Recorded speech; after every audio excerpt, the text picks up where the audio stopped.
بها نخوش از دزیدتر سروی مشوری راستم لافجاره از چما پارزگاه دوکه میوانه که من هیا برز دکتر خیری علی برای بری گشتو گذار دوکه او که راست لدوکه الگرمه دم باش دکتر هفیدارم باش بن هاتنا گشتیاران ام دبینین یعنی روز بروز زیادتر یعنی بجین هجمار و نوکرجان دو هر ما کسان زیادتر لیتن از خوازم بحثی پارزگاه دوکه بکم پارزگاه دوکه چند پروژین ین گشتیاری مولات توا برهنانی ورگرتیا و خوازن پروژین مازن لپارزگاه دوکه انجام بدن زۆر سپاس دەستپێک بناوێڕێ بە بەیرە گشت و گۆزار پارێزگاها دۆکێ پیرۆزباییە گەشتیارات کەم و گەشتیار ناسات کەم و کۆمەڵێت مەد کەم و جێ بەنگەهێن گەشتیاریت کەم هەلکەفتنە ئیرۆکە 27 نەها ڕۆژە گەشت و گۆزارە جیهانەیە طبعا ڕێژە گەشتیارە بەرەف زێدەبوونێ بووە هاوینێ خڕێشک وەرزێ هاوینێدا ڕێژاوان نزیکی هەیڤایەک هەتا دومایکە هەیڤا هەشت بترش میلیۆنێک و 900 کەسە 900,000 کەسێکی سەردانە ئەوێ پارێزگەهەیە کردیا و نۆکەشکت بەردەوامن لێ ئەمزانین و کێرڤێوان دێتە خوارێ ji ber ku زانکۆ دەست پێ کرد باشووری عێراقی و ناڤەڕاستە عێراقی و هەرێمە کوردستانیشک طبعا ما gelek projeyên گەشتیاری مەیەتەینیت پاشا ڕۆژێ بۆ پارێزگەها دۆکێ وەک ئوتێلا بەری طبعا بترش 80 سەدێ وهاتیە تەمامکردن و ئوتێلەکە سانشاینشک دەنۆکایەتە چێکردن و دەست پێکردی سولاوێ و ئوتێلا سەکە دێتە دەست پێکردن و وەسا هەر سەرسنکێشک دێگەشت هەندێک جێن پرۆژێن گەشتیاری دێنە چێکردن فا زێدەبوونە پرۆژێن گەشتیاریە بەردەوامە الپارێزگاها دۆکێ طبعا ئەکید ئەڤەشک پشتی حکوومەتە هەرێما کوردستانێ و جناب پارێزگارێ دۆکێ گرنگیە کە تایبەت دانە کەرتێ گشت و گۆزارێ فا پاشا ڕۆژە کەرتێ گشت و گۆزارێ پارێزگاها دۆکێ دێ پاشا ڕۆژەکە گەشت بێت باشه دکتۆر زانی ئەگەر ئەم بینە بەحسا هاتنا گەشتیارت کەن و گەشتیارێک زیاتر بچیتە ناوچەیەکێ مینتەل سەر هەندێک چەند کار ئاسانی بۆ وی گەشتیاری تێنەکردن ایک جی پرزگیری که این گشتیاران اوین کتنه هرم کردستان بگشتی و پارزگاه دو کشیشوان کشه چون هاتنه یعنی اگر ایک بیتن جدر و ولاتی گشتیاری که بیانی هات بیتون و بیتن نوا پارزگاه دو کدا خواستید بچیت جین گشتیارید ویتن آن ویتن هر تاکسیه بچیتن بخو اتومبیل که تایبت بگیرید هوا چی کریه چه هماهنگی کریه گل چلانم پیوندی دار بنیان کرتی تایبت بیتن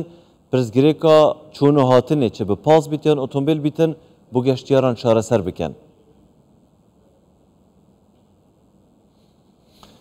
أكيد طبعا أو گشتیاران دي بحثات پارێزگایان عێراقی کەین وەختی ئەو تێن سەردانە پارێزگەها دۆکێت کەن پراستی کۆستەرێن تایبەت وێت هەین یعنی هەندێک باس گەهنە جیهن گەشتیاریت گەهنە ئامیدیت گەهنە شێخان گەهنە ئاکرێ بەس هەکە جیەکی باستوان نەگەهنێ ئەکید کۆستەر وێت هەین کارتەکی تایبەتە ئەو کۆستەرە تەنسیقل گەل کۆستەرات کەن يعني مندوب بيتوان بري بقهنا بارزقها دوك برا بروجرامي وان إدانايا يعني كيش كوستر دي قهين تجين قشتاري فأفنا أريشكا قالك مزنا وأف قشتيان بياني وقتين سردانا بارزقها دوكن هكر ما أجه جهابت أكيد أمبورا تسهيلاتا قالك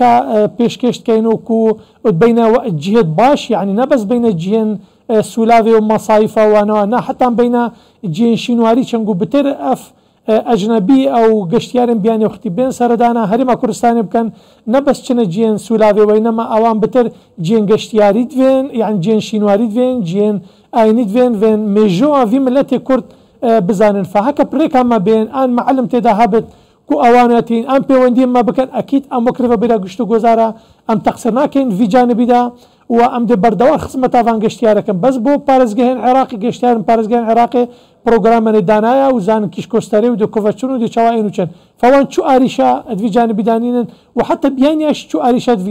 في جانب دانين وأم وكرفا بلا قشتو جوزارا وقالك رفا بلا دي شقطة براستي دس خوي دس مداني بو خدمت كرنا أفان قشتيارا بو زيدا كرنا أفان قشتيارا بو بارزقها دو كتابتي وقشتيش بو بارزقها بو قشتيارا دكتور